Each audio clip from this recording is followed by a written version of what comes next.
নবীজি বলেন আরাফার দিনের রোজা তথা ৯ জিলহজের রোজা যদি কেউ রাখে, আমার আশা তার আগের পরের ২ বছরের গুনাহ মাফ হয়ে যাবে। যদি বলে আরাফার দিন রাখছেন না ৯ জিলহজ, আপনি বলবেন সব রাখছি।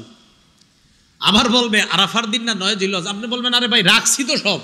আপনি কি জিজ্ঞাসা করতেছেন আরাফার দিন না ৯ জিলহজ? যদি মনে করেন না আমি ঝগড়া টগড়া করবো না, তো আপনি এটাই করবেন, একদম ৯টা রাখবেন আর কোনো ঝামেলা থাকবে না। কেউ জিজ্ঞাসা করবে যে ভাই আরাফার দিন রাখছেন না ৯ জিলহজ, এটা তার টার্গেট থাকবে ঝগড়া করা, আপনি বলবেন ভাই সবগুলো রাখছি।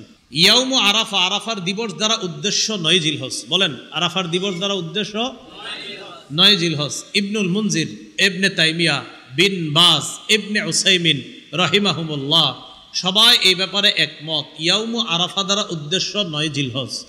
আব্দুল্লাহ ইবনে আব্বাস রাদিয়াল্লাহু তাআলা আনহুমা, আব্দুল্লাহ ইবনে মাসউদ, আলী রাদিয়াল্লাহু তাআলা আনহু সবাই আরাফার দিনে তাকবীরে তাশরিক শুরু করতেন। কোন দিনে?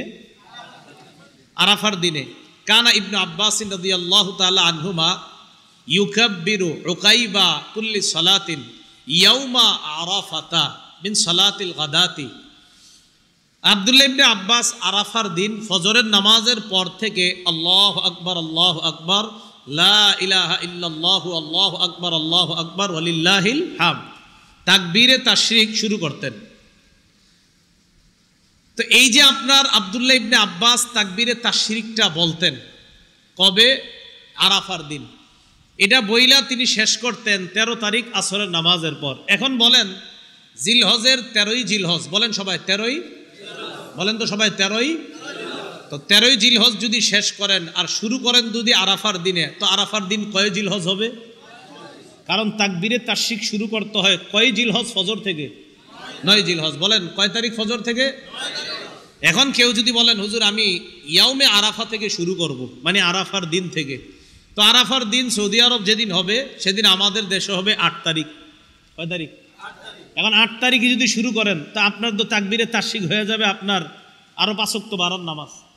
এমনি কয় ওয়াক্ত হয়? ৪ ৫ ২০ আর ৩ কত হয়? ২৩ ওয়াক্ত। ৯ ১০ ১১ ১২ এই ৪ দিনে ৪ ৫ ২০, ৪ ৫ ২০। ১৩ তারিখ ফজর জোহর আসর, তো ২০ আর ২৩ তিনে কত হয়? এখন যদি ২৩ ওয়াক্ত নামাজে আপনি তাকবীরে তাশরিক পড়বেন, এখন যদি আপনি ইয়াউমা আরাফা থেকে শুরু করেন মানে ৮ই জিলহজ থেকে শুরু করেন, তো আরো ৫ ওয়াক্ত বাড়াইলে কত হয়? ২৮ ওয়াক্ত। কিন্তু ২৮ ওয়াক্ত তো তাকবীরে তাশরিক না। আবার আরেকটা, আপনি যদি আরাফার দিন ওদের সাথে মিলায় বলেন আমি ইয়াউমে আরাফা এটাই মানি, তাহলে পরের দিন আমাদের দেশে হয় ৯ জিলহজ, তাদের দেশে হয় ১০ই জিলহজ, তো পরের দিন কোরবানি করেন। এই জন্য মনে রাখবেন এটা একটা